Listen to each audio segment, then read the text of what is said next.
古德明哀悼一位早死嘅女仔，透露呢位女仔生前對古德明係有愛慕之意，不過古德明拒絕咗呢位女仔嘅愛意。點解呢？理由係可惜我古德明已經有咗女朋友㗎喇。嗱，對於呢個嘅解釋，呢個嘅講法，我唔知你點睇，但係陶傑就認為古德明根本就冇愛過呢個女仔。陶傑認為，如果古德明真係愛呢個女仔，唔好話有女朋友啦，就算古德明係有三妻四妾，基於佢對呢個女仔嘅愛，咁亦都會將嗰三妻四妾全部拋棄，繼而同呢個女仔浪跡天涯。愛情係冇理性㗎。嗱，大家而家見到嘅呢一篇文章呢，就係陶傑喺佢嗰本散文集叫做《馬戲班主走了之後》嘅其中一篇叫做可惜嘅文章。我第一個 highlight， 大家應該見到佢話愛情係冇理性㗎。嗱，唔知大家有冇睇過由李安納度狄卡比奧做嘅《鐵面王子》？嗱，鐵面王子呢，我哋呢就應該只係留意李安納度狄卡比奧嘅啫。但係喺鐵面王子嘅故事入邊呢，就有一個火槍衛士達泰安。呢個達泰安呢，就愛上咗皇后，唔止啊，佢後尾仲同呢個皇后搞埋一齊，最終生咗一對仔女。呢個皇后曾經問過呢個達泰安：你中意我就係叛國，你知唔知啊？達泰安就話啦：愛你係叛國，但係唔愛你呢，就係叛心喎。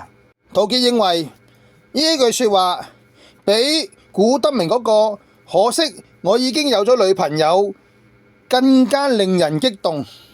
嗱，講到呢度我就唔再講落去啦，因為其實你應該都可以比較辛苦啲睇落去嘅。喺入邊你會見到我唔少嘅粗口也好，批評也好，老老實實。陶傑嘅賤係佢分分秒秒都喺度否定緊中國人，以及佢無時無刻都好似痴女咁樣流住口水，眼金金咁望住西方人。They are so strong。老實講，古德明係咪唔中意嗰個女人，我唔知道，但係我就完全唔認同嗰個火槍衛士嘅所作所為，而我所講嘅無時無刻可見一斑。我曾經講過，陶傑係入咗骨髓嘅崇洋，基本上西方人嘅屎佢都會視之為珍品，所以所謂嘅愛國反中先至會義無反顧咁樣要求中國完全西化。當然，你可能會認為相逢雖晚，但係愛就已經係一切㗎喇。但係陶傑嘅文章其實係要標榜呢一種西洋文化之餘，同時又要打擊呢一種東方嘅價值觀。好多年前，我認識過一個女仔，有一日佢同我講，佢喺戴安娜王妃死嗰晚失身俾一位教授。情竇初開嘅細路女自然係深愛呢一個老男人，但係呢個教授呢，嗰個細路女同我講，嗱，雖然話細路女啫，但係其實都唔係好細㗎喇。我記得佢當時係話俾我聽，喺加拿大係讀緊遺傳學嘅。點都好，呢個女仔話俾我聽，因為嗰個教授係有老婆嘅，所以嗰個教授就只能夠同呢個女仔保持住呢一種嘅關係，即係得閒嘅時候教授就會去揾呢個細路女飲湯，而嗰個細路女就同我講：如果嗰個教授唔中意我，又點會過嚟我呢度飲湯呢？講到呢度，你認為呢個教授真係有中意過呢個細路女嗎？同時，你真係覺得嗰個火槍衛士係有真心深愛過嗰個皇后？老老實實，我真係好希望雙柳可以同小夭喺埋一齊。可能你會好拗頭，喺度我講少少。雙柳、小夭其實係長相思電視劇也好，同名小說都好，都係入邊嘅一個角色。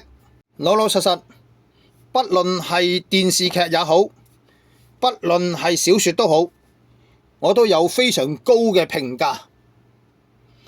我想同大家講，小夭其實同一時間係有4個男士喺佢身邊。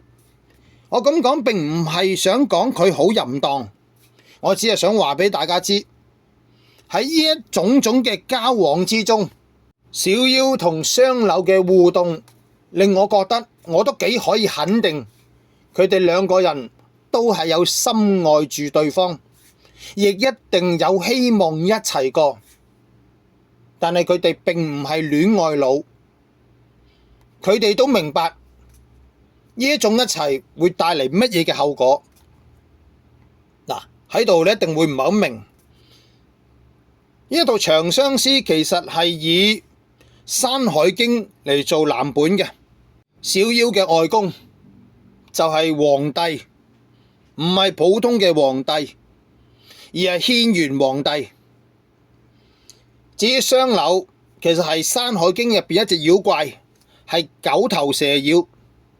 呢隻九頭蛇妖係皇帝嘅敵人，所以除非雙柳願意放低佢嘅立場，否則佢係冇可能同小夭一齊嘅。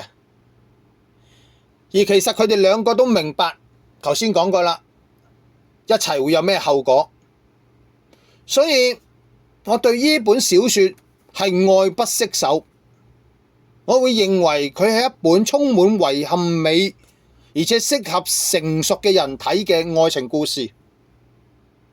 老實講，貪名或者其他條件唔 OK 嘅時候，勉強並唔係一件好事。